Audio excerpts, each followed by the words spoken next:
श्रीगणेशाय नमः। ॐ श्रीपरमात्मने नमः।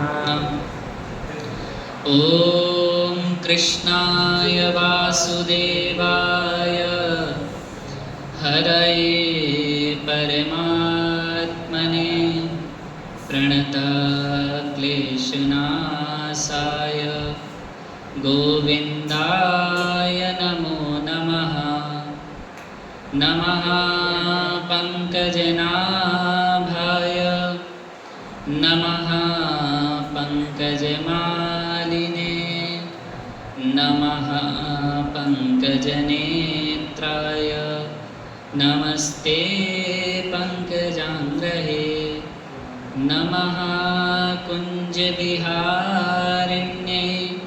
नमः कुञ्जविहारिणे स्वामी श्रीहरिदासाय गुरूणां गुरवे नमः। अखण्डमण्डलाकारं व्याप्तं येन चराचरं तत्पदं दर्शितं येन तस्मै श्रीगुरवे नमः। राधे मेरी स्वामिनी मैं राधे को दास, जन्म जन्म मोह दीजियो श्री वृंदावन को वास। जय जय श्री राधा रमण, जय जय नवल किशोर, जय गोपी चित चोर प्रभु, जय जय माखन चोर, जय जय माखन चोर।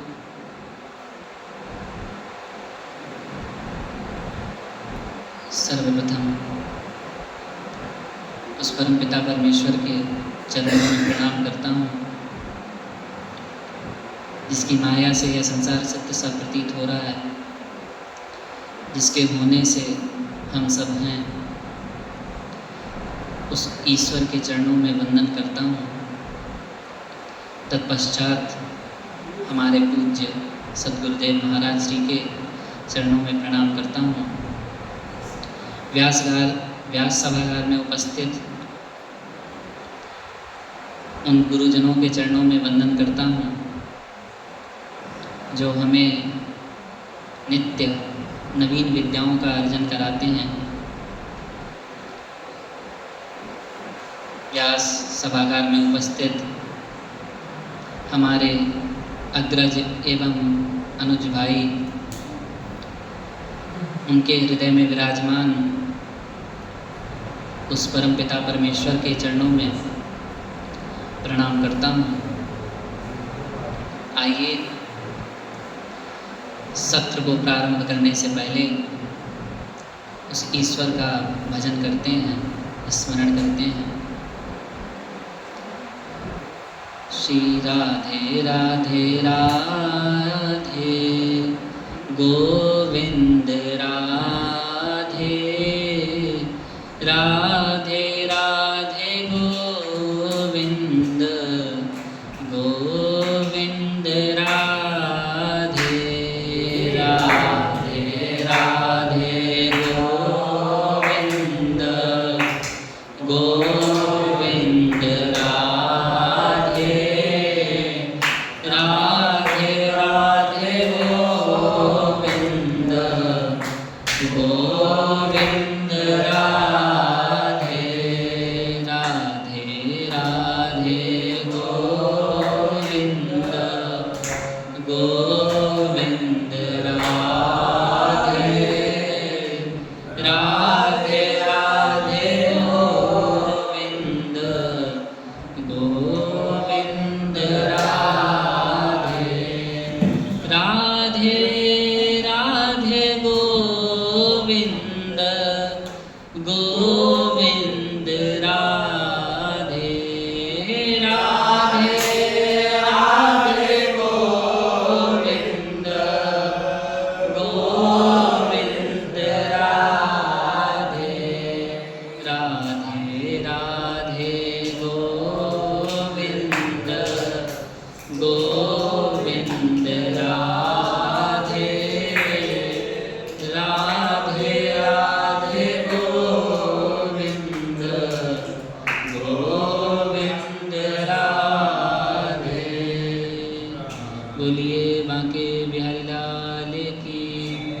बरसाने वाली की जय।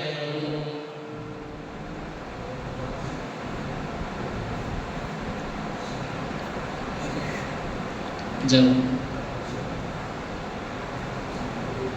उद्धव जी महाराज मैया यशोदा और नंद बाबा के पास आकर बैठ गए, अब नंद बाबा पूछना तो बहुत कुछ चाहते हैं, पर अभी पहले उनसे मथुरा वासियों के हालचाल लेते हैं। हमारा व्यवहार ऐसा हो कि कोई अतिथि जब पधारे तो उससे प्रश्नों की लाइन लगाकर ना खड़े हो जाएं कि कैसे आना हुआ, क्यों आए, क्या काम है।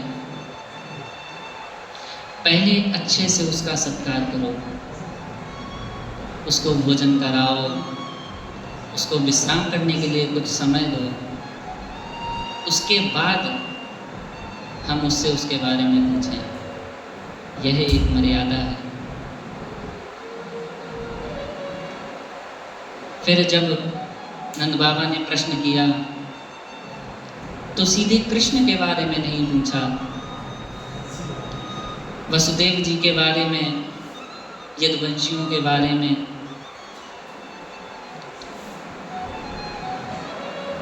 फिर नंद बाबा कहते हैं मथुरा का जो कलंक था कंस, वह मारा गया। सब कहते हैं मेरे कन्हैया ने मारा, पर मेरा मानना ऐसा है उसे मेरे कन्हैया ने नहीं मारा, उसके पापों ने मारा है। वह साधु संतों से द्वेष रखता था, ब्राह्मणों की हत्या करता था, उसे उसके पापों ने मारा, मेरे कृष्ण ने नहीं मारा। मेरा कृष्ण तो केवल एक निमित्त बनकर रह गया कि मेरे कृष्ण ने उस कंस को मारा। अब जब नंद बाबा ने जब सब पूछ लिया, तब अंत में कृष्ण के बारे में पूछते हैं। नंद बाबा जानते थे यदि मैंने कृष्ण की चर्चा प्रारंभ की तो हो सकता है मुझे किसी की सुध ना रहे। जब इधर उधर की सारी बातें कर ली, तब कृष्ण की चर्चा प्रारंभ की। अब स्मरति ना कृष्णो मातरं सुरेरा सखी, गोपान् विरजं चात्मनाथं, गावो वृंदावनं गिरिम्। उद्धव जी, अब ये बताइए कि हमारा कृष्ण मथुरा में आनंद से तो है, वह ठीक तो है ना? जब नंद बाबा इतना कहते हैं, फिर बोल पड़ते हैं मैं भी कैसा प्रश्न पूछना हूं। अब उसे मथुरा में गाय चराने के लिए थोड़ी ना जाना होता होगा, अब तो उसके खूब ठाट हो गए। लेकिन क्या कभी उसे वृंदावन की याद नहीं आती? क्या कभी उसे मेरी याद नहीं आती? क्या कभी इस यशोदा की याद नहीं आती? क्या कभी उन ग्वाल बालों की याद नहीं आती जिनके साथ कृष्ण खेला करता था? क्या वह उसे गोवर्धन याद नहीं आता? क्या वह कभी वृंदावन आएगा? कन्हैया ने यहाँ हम लोगों को कई बार संकटों से बचाया, बड़े बड़े असुरों से। लेकिन आज जब उसके विरह में हम तड़प रहे हैं, रो रहे हैं, तो क्या वह इस विरह की ज्वाला को शांत करने नहीं आएगा? क्या वह इस ब्रिज में नहीं आएगा। नंद बाबा कृष्ण को याद करते करते शांत हो गए।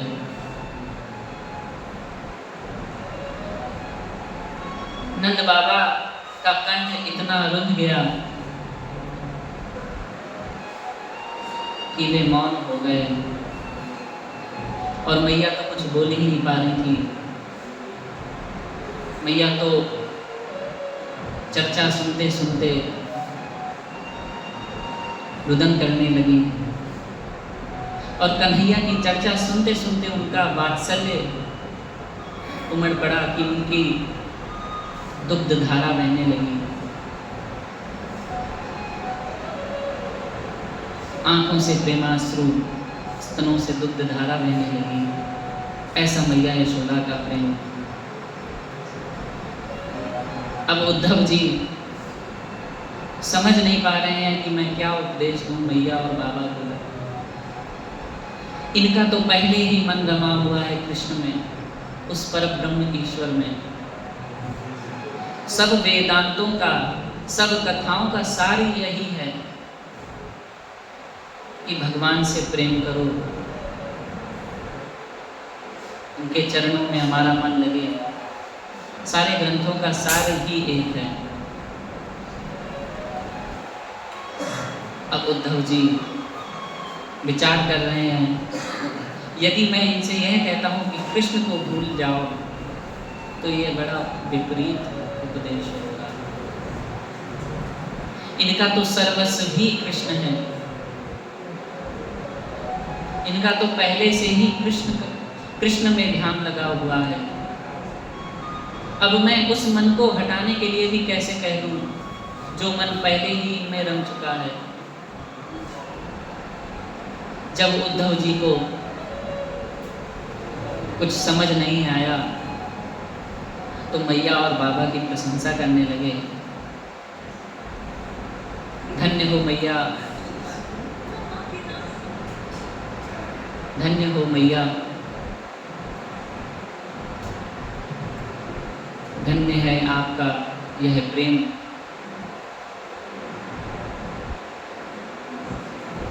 बाबा एक बार जो उस परमात्मा का ध्यान कर ले, उसको इस संसार के जन्म मृत्यु के चक्कर से छुटकारा मिल जाता है। जिसे आप कन्हैया कह रहे हो, जिसे आप कृष्ण कह रहे हो, जिसे आप अपना पुत्र मान रहे हो, उसी से यह सृष्टि है। उसने ही सबको जन्म दिया है। वही इस सृष्टि का पालन करता, सृजन करता, संहार करता है। उद्धव जी भगवान के बारे में सब कुछ बता रहे हैं, उनके सत्य से अवगत करा रहे हैं। और उद्धव जी महाराज बाबा से कहते हैं, ना माता ना पिता तस्य, ना भार्या न सुतादयः, नात्मीयो ना परश्चापि, ना देहो जन्म एव च। उद्धव जी समझाने लगे, बाबा उसकी ना तो कोई माता है, ना ही कोई उसका पिता है, ना ही उसकी कोई भार्या है, ना ही उसका कोई बंधु है। बाबा जैसे प्रत्येक लकड़ी में अग्नि समाई है, ऐसे ही वह घट घट में समाया हुआ है।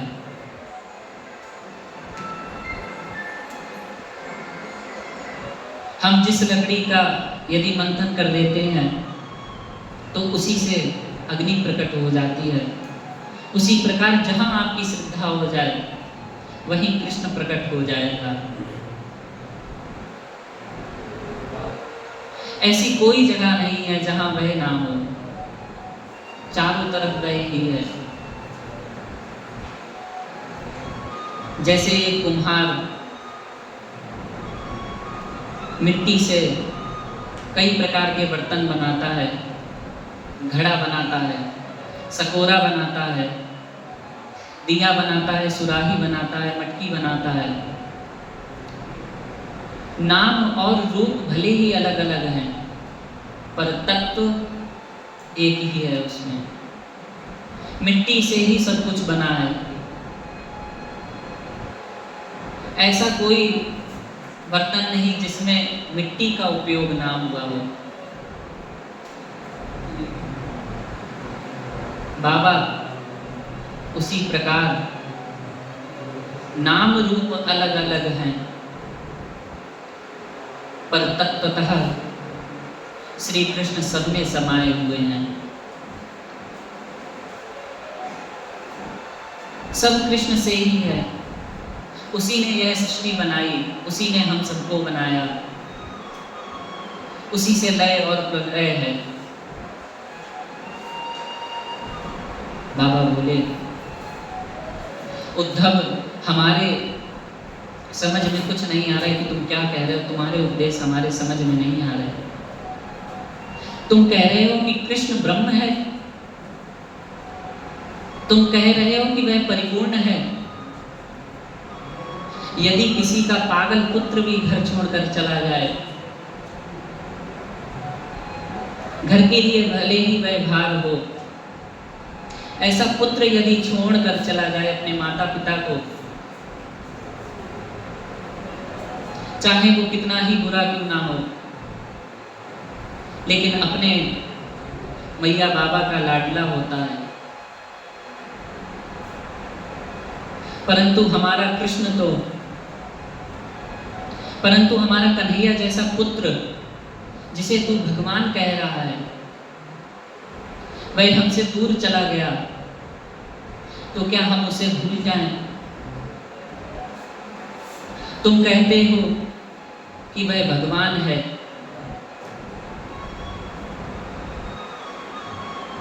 हमें तो वह कहीं से नजर नहीं आता कि वह भगवान है। भगवान तो जन्म मरण से छुड़ाने वाला होता है, पर इस यशोदा ने तो उसे उखल से बांध दिया था। वह कैसे भगवान हो सकता है? वह तो किसी के बांधने में नहीं आता है। उसे तो इस यशोदा ने उखल में बांध दिया था।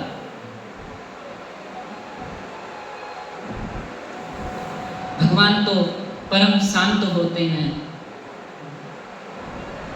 परंतु वह तो बहुत नटखट था। घर घर जाके चोरी करता था माखन की, लोगों की गाय खोल देता था, गोपियों की मटकी फोड़ देता था, गोपियों के वस्त्र चुरा लेता था, वन में जाता था गौओं को चराने के लिए। तुम कहते हो वह भगवान है, तुम कहते हो उसका कोई रूप नहीं, कोई आकार नहीं, वह निर्गुण निराकार है। परंतु मैंने तो अपने लाला का मुख देखा है, उसकी बड़ी बड़ी आंखें, उसकी वो घुंघराली लटें,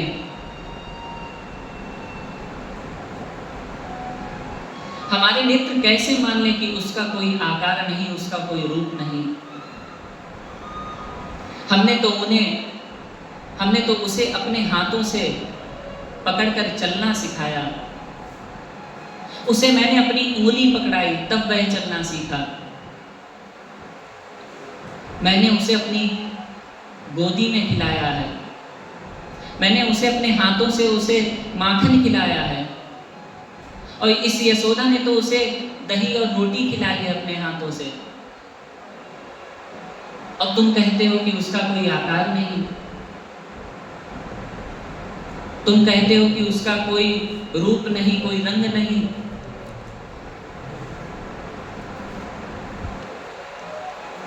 अरे उद्धव,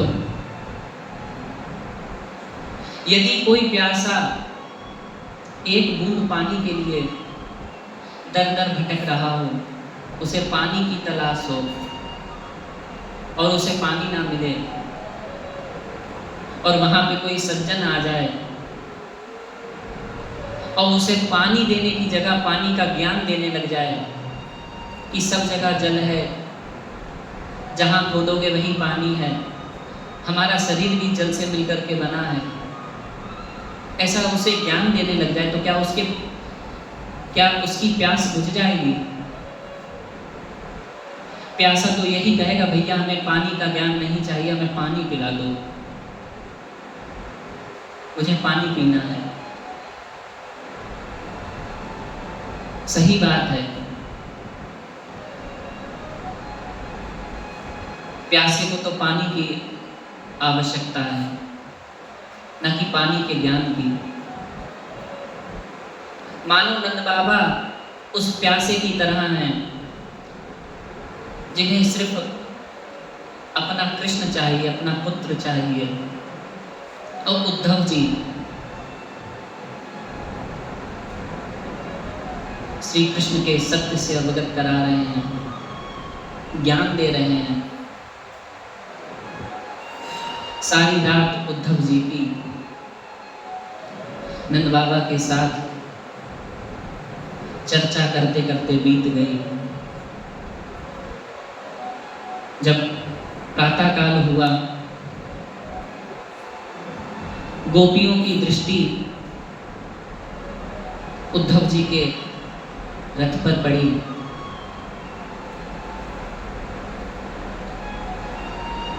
गोपियां प्रातः नित्य नंद बाबा के भवन की परिक्रमा लगाती, मत्था टेकती। अब जब प्रातः काल गोपियों की दृष्टि परिक्रमा करते करते उस रथ पर पड़ी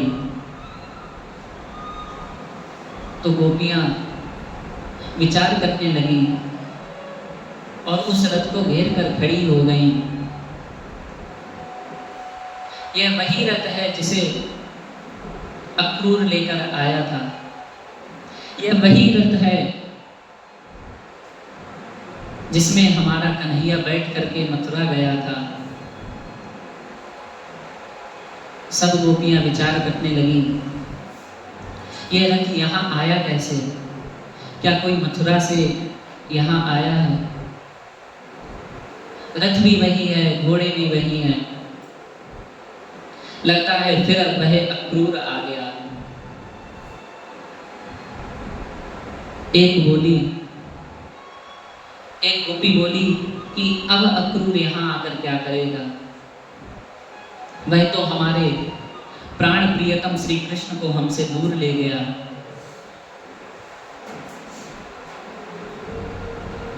एक गोपी ने व्यंग्य किया,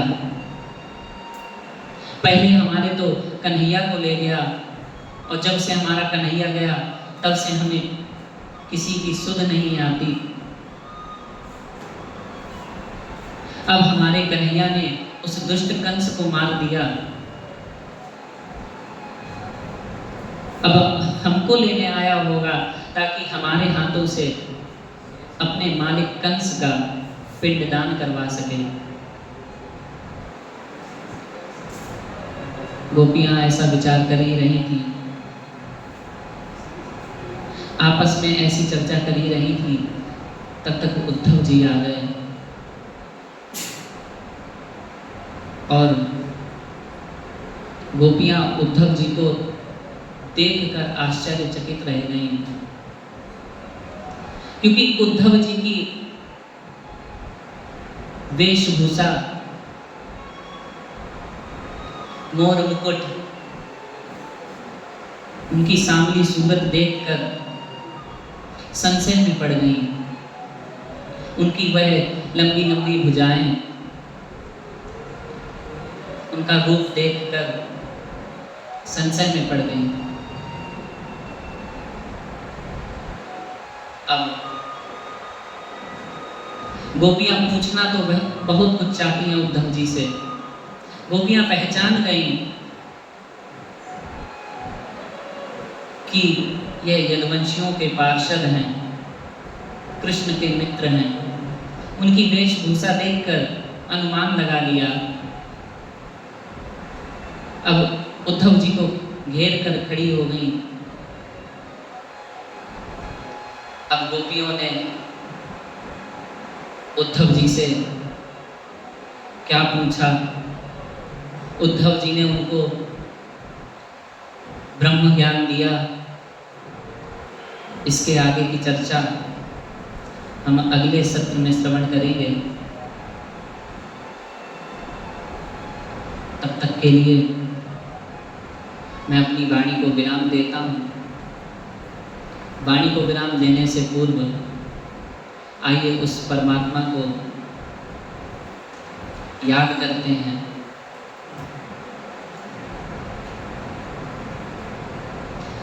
मेरो राधा रमण गिरधारी, गिरधारी श्याम बनवारी।